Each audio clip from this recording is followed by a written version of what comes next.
నేను ధ్యానం మహిమ గురించి ఒక శ్లోకం చెబుతాను.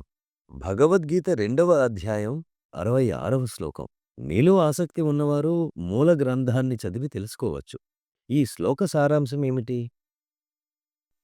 जब श्री कृष्ण भगवान ने उनका विश्वरूप दिखाया శ్రీకృష్ణుడు అర్జునుడికి ఎంతసేపు నచ్చజెప్పినా అతను వినని కారణంగా తన విశ్వరూపాన్ని అర్జునుడికి చూపించాడు. శ్రీకృష్ణుని అసలు స్వరూపం చూసిన తరువాత కూడా ఏమీ ఫలితం లేదు. శ్రీకృష్ణుని నిజస్వరూపాన్ని చూసిన అర్జునుడు భీతి చెందాడు. बाद में असल रूप दिखाया फिर भी वो डर गया। तो कौन से रूप होगा जिससे आपको खुशी मिलेगी? ఏ రూపంలో మీకు భగవంతుడు కనిపిస్తే ఈయన భగవంతుడు అని మీరు నిర్ధారించుకుంటారు? సరే, భగవంతుని దర్శించిన తరువాత మాత్రం మీరు చేయగలిగేది ఏమిటి? ఇది చాలా గంభీరమైన ప్రశ్న. तो ये बहुत सीरियस क्वेश्चन है।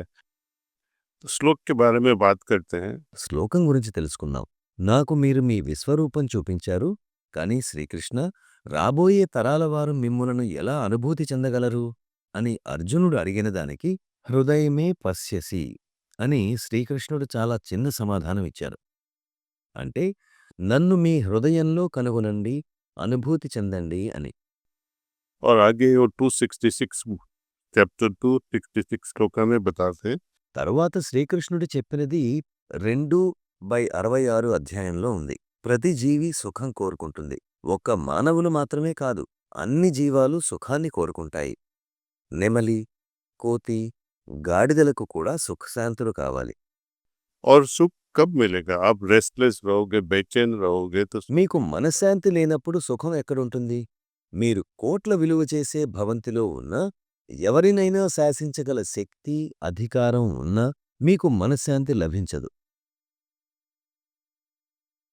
चैन लेने के लिए, हार्मनी के लिए సామరస్యంతోనే మనశ్శాంతి లభిస్తుంది.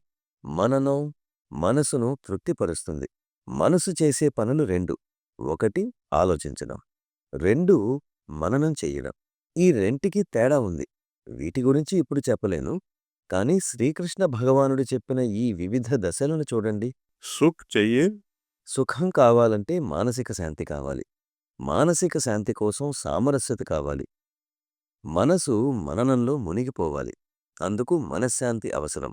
ఇది మనలో అసహనం తొలగించిన తరువాత మనసుపై దృష్టి నిలిపిన పిదప జరుగుతుంది. जब फोकस्ड माइंड होगा। और फोकस्ड माइंड कब हो जाएगा? ఇదంతా ఎప్పుడు సాధ్యమవుతుంది? మనం ధ్యానం చేసినప్పుడే సాధ్యపడుతుంది.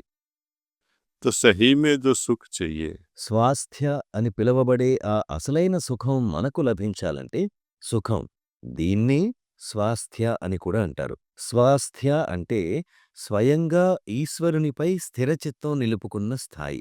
బాహ్యంగా ఎంత దుఃఖితుడై ఉన్నా కూడా హృదయంలో ఈ స్వాస్థ్య కలిగి ఉన్నవాడిని ఎవ్వరూ ఏమీ చెయ్యలేరు.